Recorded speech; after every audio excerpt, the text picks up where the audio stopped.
You want to know what's great?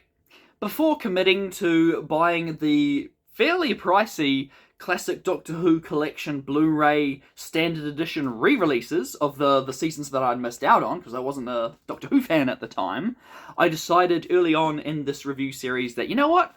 I'm gonna make another go at trying to get some more of my classic Doctor Who DVD collection up and running. So I bought 4 classic Doctor Who DVDs, and they weren't cheap either, because they're not readily available anymore, at least down here in New Zealand and Australia, and they were the Aztecs, the Crotons, the Dominators, and today's story, the Mutants.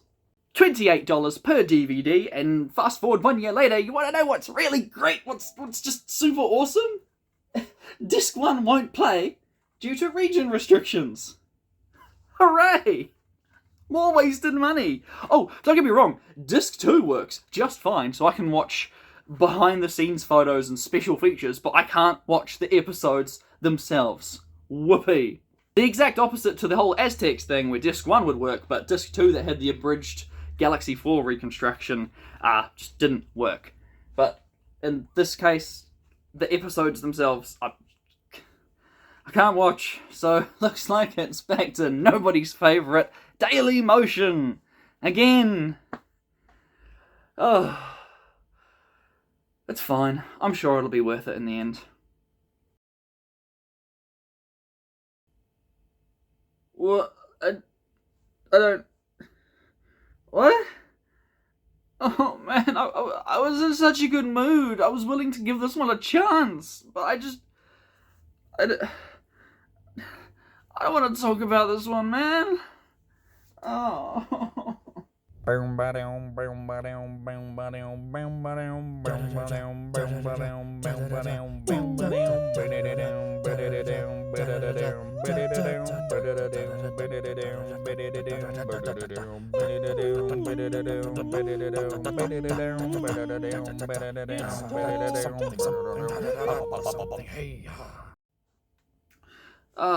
Let me tell you a story about the very first time I went to see the Sonic the Hedgehog movie.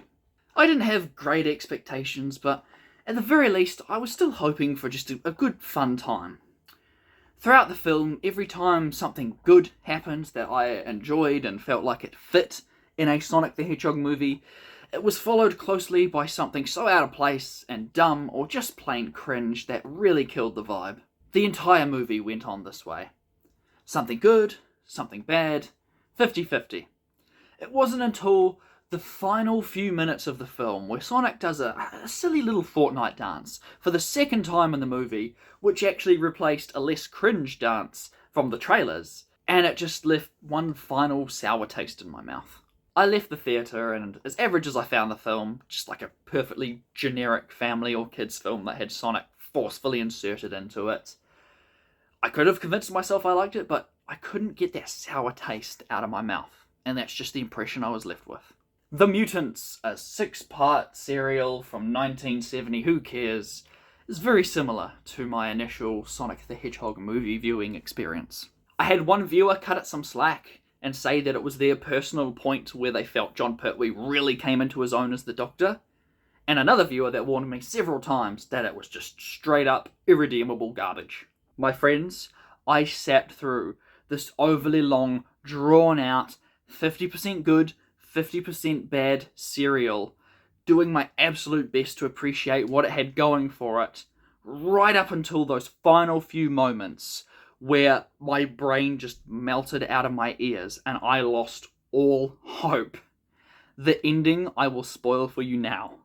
After almost 3 hours of a fairly straightforward plot, a character absorbs a bunch of radiation, evolving into a omnipotent rainbow ghost who yeets the villain out of existence with the power of gayness before flying away. Sonic got a sequel. Sonic the Hedgehog 2 is a damn good Sonic movie.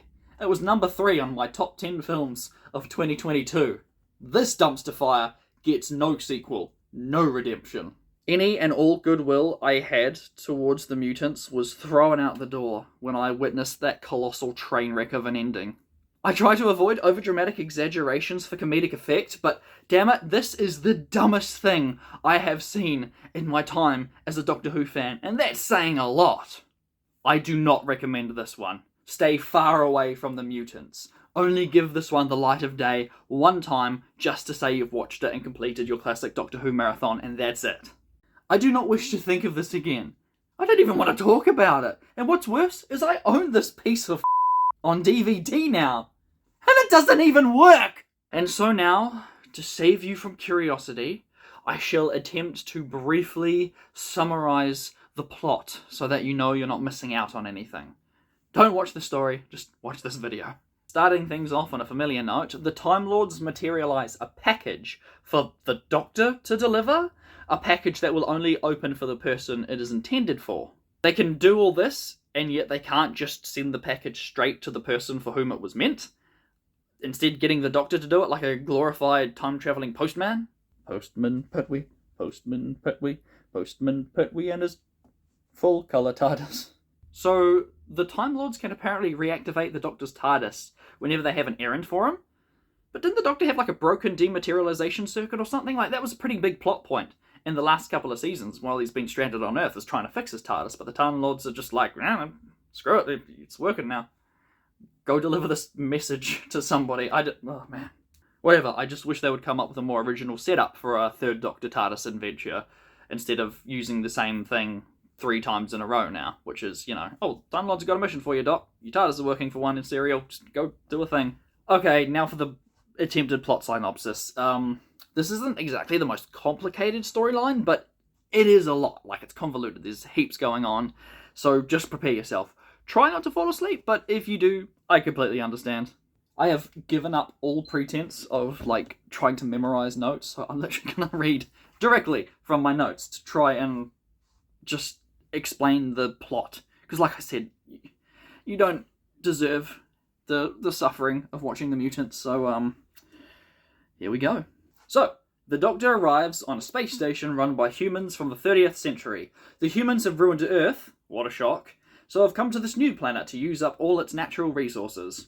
Over the years, they have tarnished the planet as they did Earth. Also, the air is toxic to Earth humans, but not to the local humanoids that live on the planet. It's for this reason that the previous ruler/human dictator decided to give them their independence, aka, we've drained your planet dry and polluted the atmosphere so much that your people have begun to mutate into creatures that we proceeded to hunt down and kill, so now we have no further use for your world. We now grant you your independence from us, your rulers and your enslavers. You're welcome for our generosity. But of course, this new human leader wants to keep ruling over this new world, so instead him and his evil scientist plan to reverse the planet's atmosphere so that the air is instead breathable by humans and toxic to the indigenous life.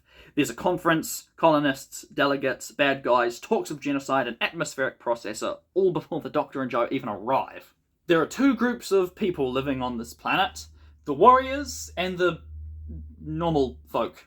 They don't get along very well for some reason, but they share a common enemy, which is the big bad guy.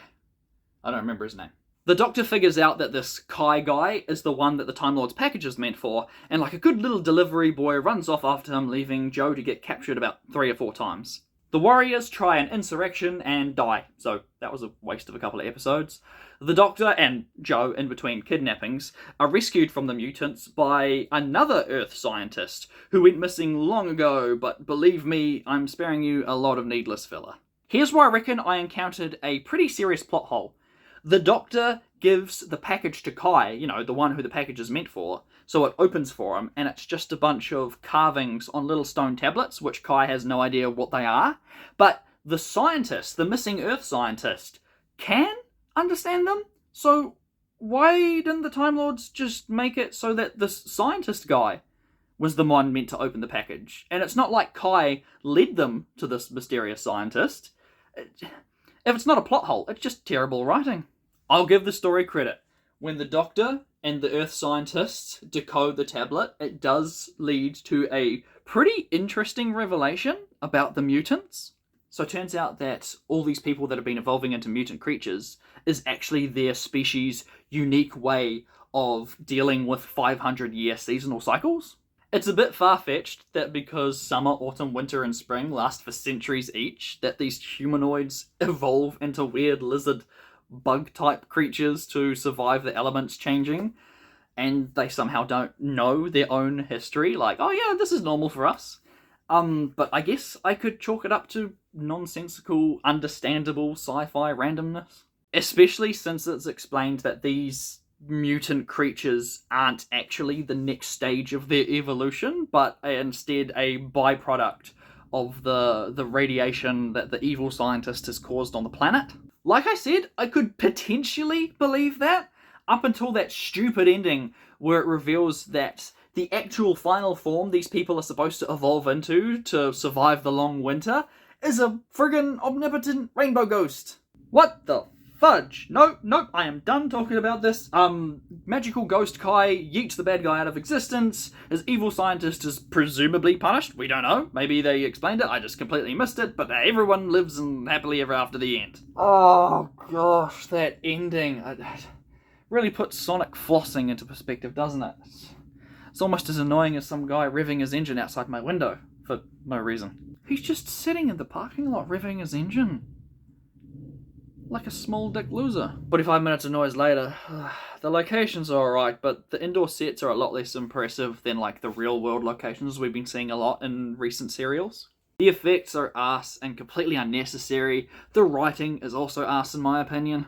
If you removed a lot of unnecessary characters and fluff, you could probably salvage this as a 3-parter, though you'd be pushing to get 4 parts out of it. And lastly, the acting. Oh man, some of the acting is bad. It's been ages since I've noticed such mediocre line delivery. Don't get me wrong, 70s Doctor Who is quite partial to some campy acting and performances, but what in the middle school production of Hamlet is this? No!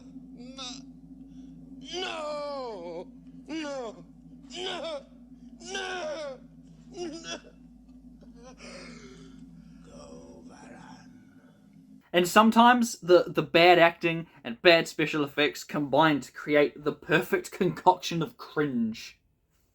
Just... what? You were right, Tedious Milkshake. I'm sorry, Andrew. I tried. Now if you'll excuse me, I need to reevaluate the first Sonic the Hedgehog movie. From the bottom of my heart, thank you very much for watching. In all seriousness, this really was a mixed bag, but that ending caught me so off guard that I just can't think of it in any other way. Fingers crossed next week, the season finale just ties it all together nicely. I'm tired, I'm sorry.